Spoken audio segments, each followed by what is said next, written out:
A revolução que transformou a história. Para os historiadores, o marcador do início da Idade Contemporânea. A revolução que direcionou toda a discussão política dos séculos seguintes, que criou os termos direita e esquerda, que deu origem aos conservadores e revolucionários, que lançou as bases para a República como conhecemos até hoje, que anunciou a igualdade de todos perante a lei, que definiu a liberdade como um direito e a fraternidade como uma missão. A Revolução Francesa foi um período turbulento na Europa. No fim do século XVIII, a França se destacava como a maior potência do continente e 1 em cada 5 europeus era francês. Expoente na filosofia e na literatura, o país era um centro de excelência do pensamento. Por isso, acontecimentos como a queda da Bastilha e a Declaração dos Direitos do Homem e do Cidadão marcaram a história de forma irreversível e forneceram o padrão para todos os movimentos revolucionários que vieram depois.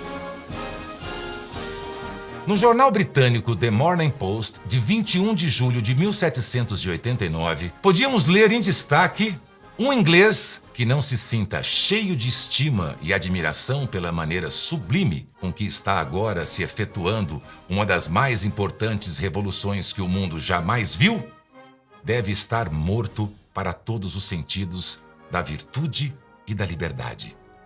Os eventos ocorridos naquela França agrária foram, segundo o importante historiador Eric Hobsbawm, diferente de todas as revoluções que a precederam e a seguiram, uma revolução social de massa e incomensuravelmente mais radical do que qualquer levante comparável. Entre 23 milhões de franceses, apenas 400 mil formavam a nobreza, a elite da nação. Uma classe cheia de privilégios, inclusive com o direito de receber tributos feudais dos camponeses, que eram 80% da população. Ou seja, uma revolução popular que pedia apenas por justiça, liberdade, igualdade, fraternidade. O historiador Thomas Carlyle, nascido no contexto da Revolução, a chama de um prodígio que o universo ainda olha com estupefação.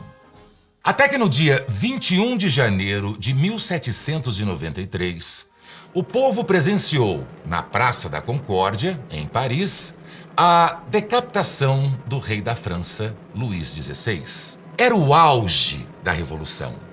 Na verdade, o povo presenciava mais que isso.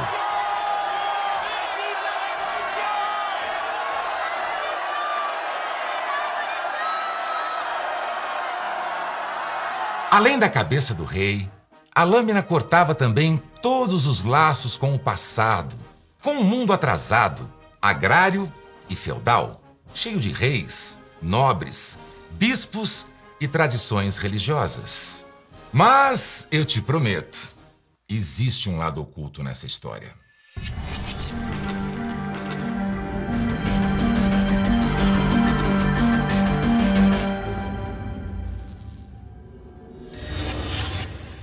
Mas antes de eu te apresentar o lado oculto da Revolução Francesa, eu quero te apresentar uma história que ocorreu mais precisamente no dia 21 de fevereiro de 1848. Em um mundo marcado por intensas transformações sociais e industriais, 2 jovens filósofos, Karl Marx e Friedrich Engels, publicaram o documento que viria a influenciar profundamente o curso da história: o Manifesto Comunista. Desde então, a ideologia comunista circula pelo mundo, reunindo admiradores e críticos ferrenhos. Mas eu te prometo, existe uma forma de você conhecer a história e o legado dos grandes responsáveis pela ideologia comunista. Dia 14 de março, estreia o novo épico da Brasil Paralelo, História do Comunismo. A maior produção audiovisual já feita sobre esse tema, que reuniu os maiores especialistas do mundo quando o assunto é comunismo. E você poderá assistir gratuitamente aos 3 primeiros episódios dessa série. Basta tocar no link da descrição deste vídeo ou ler o QR Code que está aparecendo na tela e fazer o seu cadastro de graça.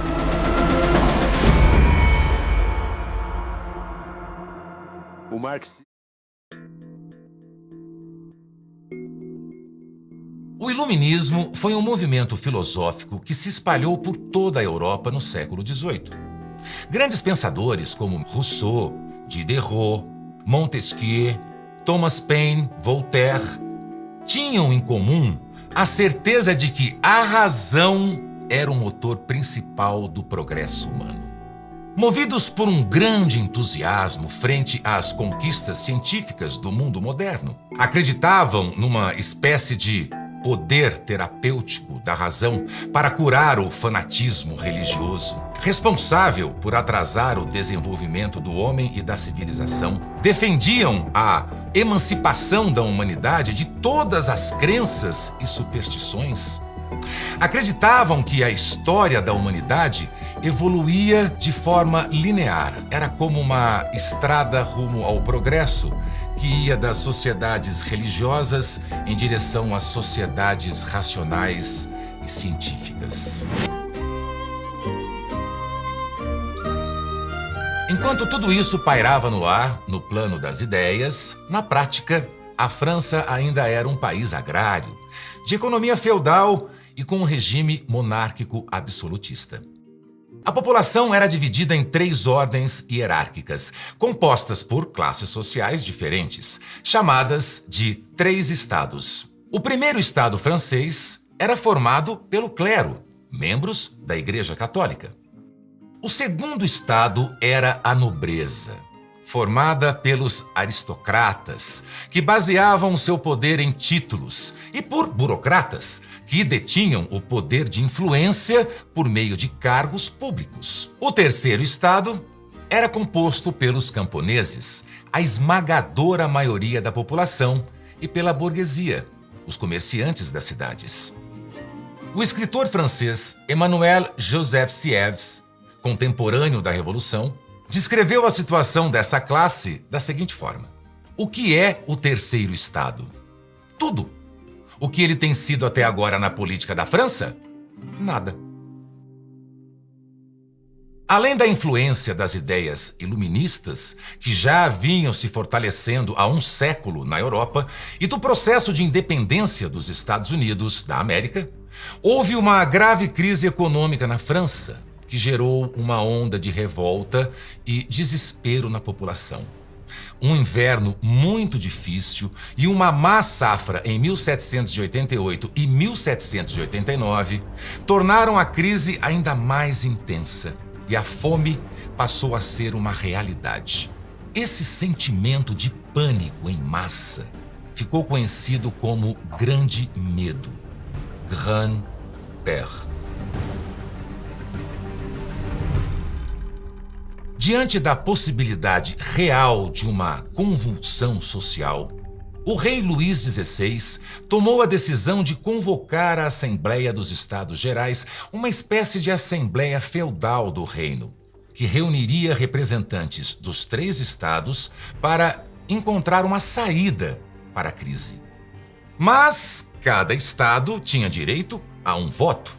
Então, obviamente, o clero e a nobreza se juntaram para decidir e vencer por 2 votos a 1. Qual era a decisão? O aumento de impostos, necessário para resolver a crise, recairia somente sobre o terceiro estado, enquanto os demais permaneceriam isentos. Cerca de 6 semanas após a abertura dos Estados Gerais, depois de muito bate-boca tentando fazer valer a vontade da maioria da população, os representantes do terceiro estado perceberam que, pelas vias tradicionais, não conseguiriam nada. Então, constituíram-se eles mesmos em uma assembleia paralela, a Assembleia Nacional, para pressionar os nobres e o clero e forçar uma reforma da Constituição. Ao mesmo tempo em que a Assembleia Nacional acontecia em um palácio próximo a Paris, o exército da coroa se preparava na capital para impor novamente a ordem e suprimir os representantes do terceiro estado. A população também começava a se agitar. E grupos revolucionários se formavam na cidade. Nesse momento, ocorreu o evento que se tornou o símbolo da Revolução: a queda da Bastilha. No dia 14 de julho de 1789, a população de Paris tomou a fortificação que servia como um depósito de armas e como uma prisão, e representava o poder absoluto da monarquia. Em tempos de revolução, nada é mais poderoso do que a queda de símbolos. A queda da Bastilha, que fez do 14 de julho a festa nacional francesa, ratificou a queda do despotismo e foi saudada em todo o mundo como o princípio de libertação, explica o historiador inglês Eric Hobsbawm.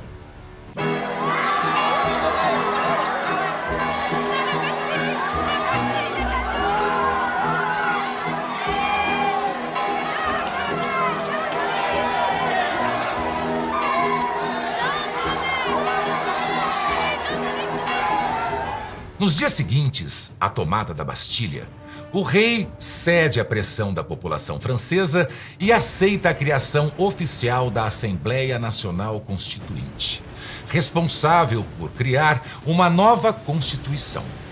O resultado da Assembleia foi um documento que ficou conhecido como a Declaração dos Direitos do Homem e do Cidadão. Era o fim do antigo regime.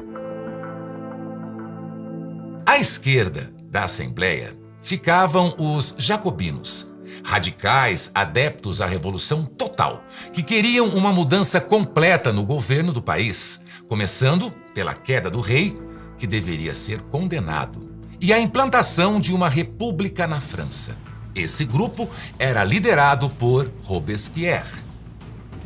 À direita ficavam os girondinos, mais moderados, buscavam preservar partes do antigo regime e transformar a França em uma monarquia constitucional, onde o rei não teria todo o poder em suas mãos e as decisões seriam feitas em conjunto com um grupo de conselheiros selecionados pelo povo e que o representaria.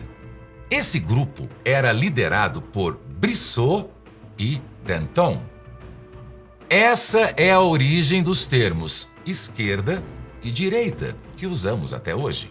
Hobsbawm resume: de um modo geral, pode-se também dizer que quanto mais de esquerda fosse o político, mais provável seria que ele defendesse o princípio jacobino de centralização e de um executivo forte, contra os princípios girondinos do federalismo, descentralização ou divisão dos poderes. Em 21 de janeiro de 1793, o medo que John Adams tinha durante a Revolução Americana, quando chegavam nos Estados Unidos notícias da Revolução Francesa, e John Adams disse: o que eles estão fazendo não é o que nós fizemos. Não duvido que terminem por matar o próprio rei. Em 21 de janeiro de 1793, o rei da França, reinante, é condenado à morte, executado na guilhotina em praça pública, de frente para o pedestal e a estátua onde estava a estátua de seu avô. Tiveram o cuidado de derrubar a estátua de Luís XV para guilhotinar Luís XVI de frente para a queda total da monarquia na França. Requintezinho de crueldade. Aqui havia uma estátua de Luís XV. E aqui o carrasco mostra ao povo a cabeça do rei. Uma cerimônia bastante cívica. Pouco se fala sobre o nível de radicalismo e audácia dos revolucionários e o preço alto que foi pago, com muito sangue, para fazer a revolução. Nem mesmo grandes cientistas como o brilhante Lavoisier foram poupados. Considerado o pai da química moderna e autor da famosa frase "Na natureza nada se cria, nada se perde, tudo se transforma", em 8 de maio de 1794, Lavoisier, aos 50 anos, foi condenado. O matemático Joseph-Louis Lagrange resumiu o episódio da seguinte forma: não bastará um século para produzir uma cabeça igual à que se fez cair num segundo. A violência saiu totalmente do controle. Por volta de julho de 1794, representantes tanto da direita quanto da esquerda tinham ido para a guilhotina. Todos os principais líderes da Revolução tinham literalmente perdido suas cabeças. Robespierre, Brissot, Danton, Desmoulins. No total foram aproximadamente 40 mil pessoas executadas pela recém-inventada guilhotina. Em sua fase mais extrema, entre 1792 e 1794, conhecida como o Período do Terror, os revolucionários pretendiam alterar até as raízes culturais da população. E como o calendário tinha por base eventos cristãos, propuseram um novo calendário que eliminasse todas as referências religiosas da marcação do tempo. Era como se estivessem, de fato, reiniciando a história. O ano 1, então, deixou de ser baseado no nascimento de Cristo e tornou-se a data do nascimento da República Francesa, que seria correspondente ao dia 22 de novembro de 1793 do calendário tradicional. Além de eliminar todos os feriados cristãos, era necessário resolver o problema do domingo, dia que também existia por motivos religiosos. Era o dia de adoração a Deus. A solução foi instituir semanas de 10 dias, e cada mês passou a ter 3 semanas. Mas a revolta contra as tradições não parou por aí. O impulso da Revolução, não satisfeito em mudar o presente, resolveu mexer também no passado.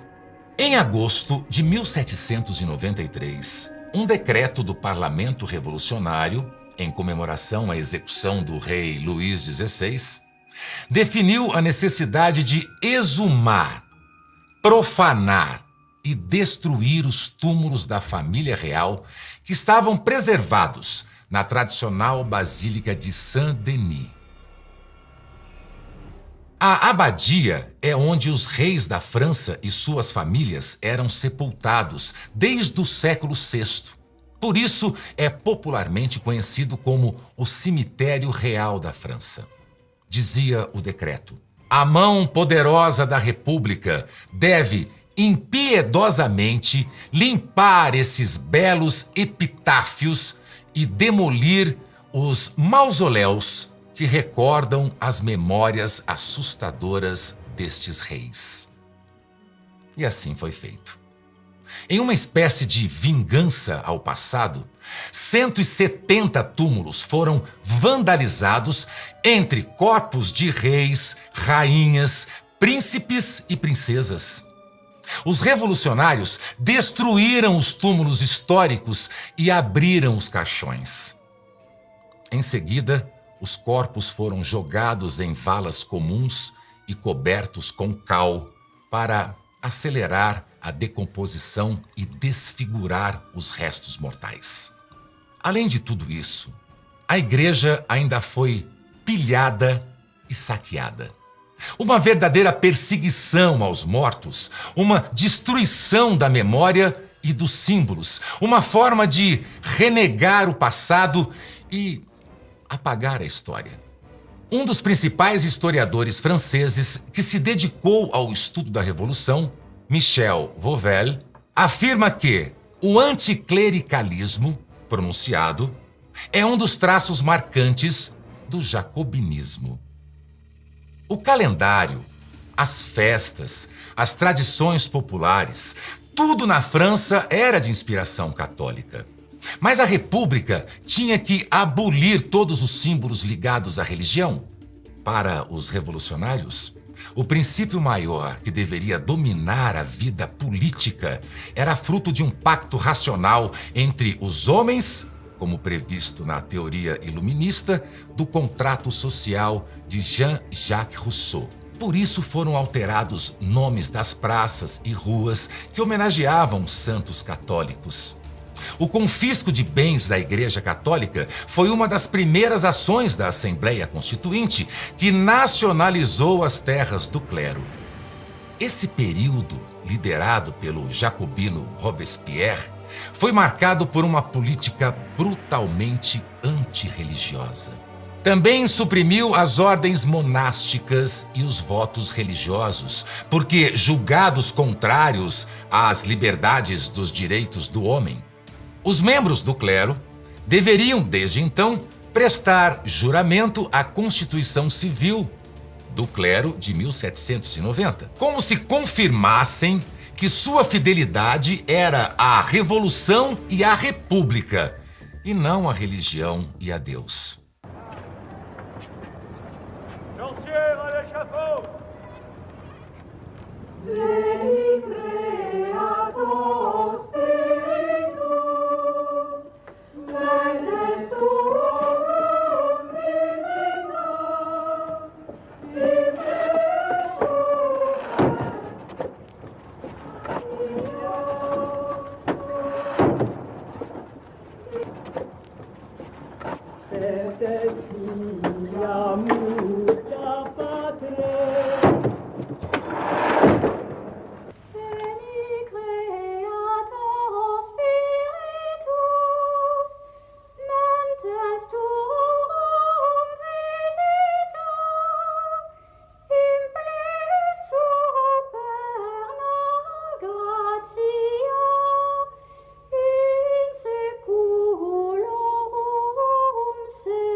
Aos poucos, principalmente entre 1790 e 1792, pela política de expansão revolucionária, o movimento dos jacobinos se espalhou por todo o continente europeu.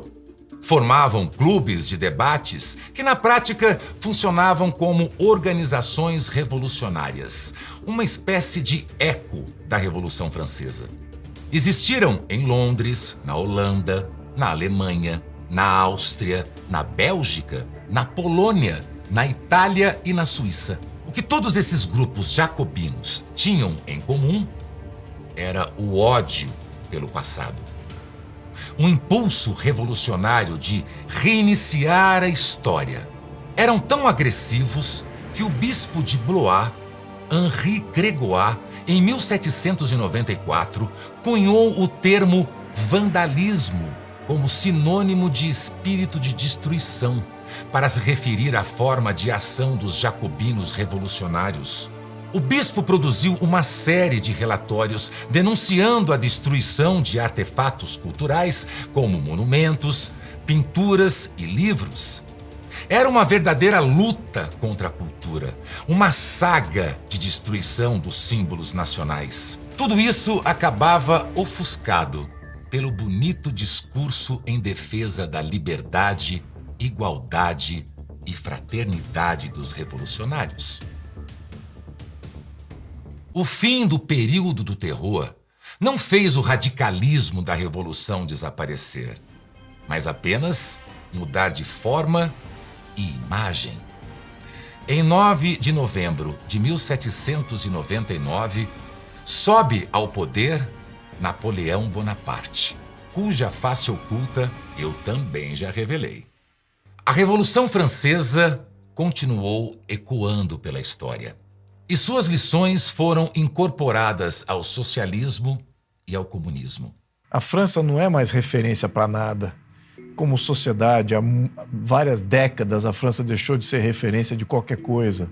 Perdeu sua liderança cultural há muitas décadas atrás, quando tinha uma língua dominante dentro dos diplomatas. Em termos culturais, a França deixou de valorizar a sua própria história, deixou de valorizar os seus próprios ensinamentos está sempre regurgitando uma versão republicana que não dá certo. Ela está na Quinta República, vamos lembrar isso.